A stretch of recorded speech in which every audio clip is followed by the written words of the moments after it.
Everybody, Andy here again. Well, yesterday I had a bit of a marathon DVD watching session, which is a bit unusual for me actually, but I watched the whole of the first series, only 8 episodes, of the TV show Northern Exposure, a show that goes back to the 1990s and a show that I've always really much liked. But one of the particular episodes and one of the particular bits in the episode made me think about a video idea that I've had for a while now. So this video is called Think Like a Fish, and you're thinking, what on earth is he going to be going on about this time?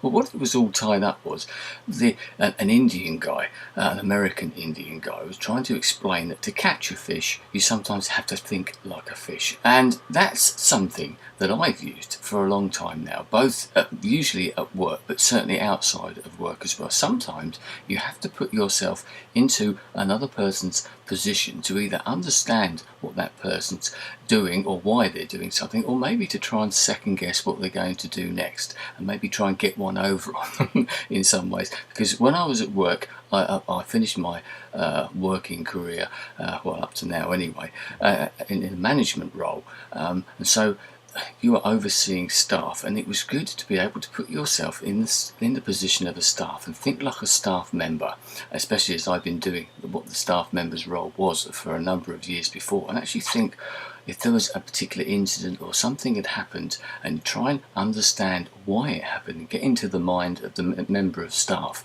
I was criticised for that at times, for actually maybe thinking about things too much and giving too much sway, shall we say, to that person's opinion, to the staff member's opinion. But there were occasions when I could say, well actually, yeah, I know you might not agree, but I can see exactly why that person did what they did, because I've been there myself. I've actually done that role myself, and also I can see why that happened, because the other person maybe haven't done that role. Not their fault, but if they haven't done that role, they might not be able to understand it. So that's one example.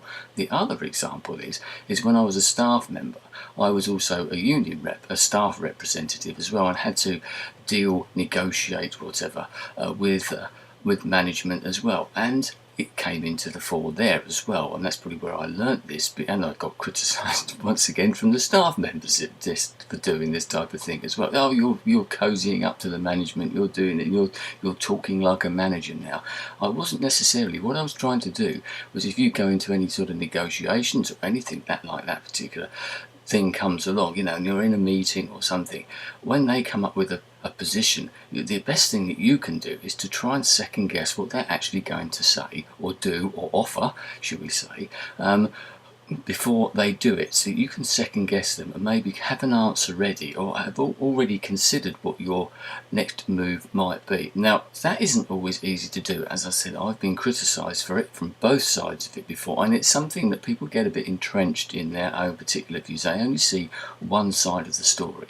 You sometimes need to stand back and actually look at both sides of the story. It's not always easy. Yes, sometimes there are issues that are cut and dried in your own mind. Totally understand that, but that still doesn't mean that you shouldn't be open to what the other people are saying. You should just listen to them a little bit and try and learn why their position is what it is. You still don't have to agree with it, but if you've got a bit more of an understanding of what their position is, you might be able to challenge it that much easier. I've also been in the past accused of sitting on the fence. Oh, you're sitting on the fence again, Andy, you won't make a decision. Well, the reason for that was that whether it be in a management role or whether in a staff role or even in the wider world, in the normal world, shall we say, is you can actually see both sides of an argument. In some ways, strange times, you can actually in some ways agree with both sides of the argument, so you don't feel that you can come down on the side of one side or the other. It's a bit like political parties at the moment. They all appear exactly the same, and I'll be honest with me,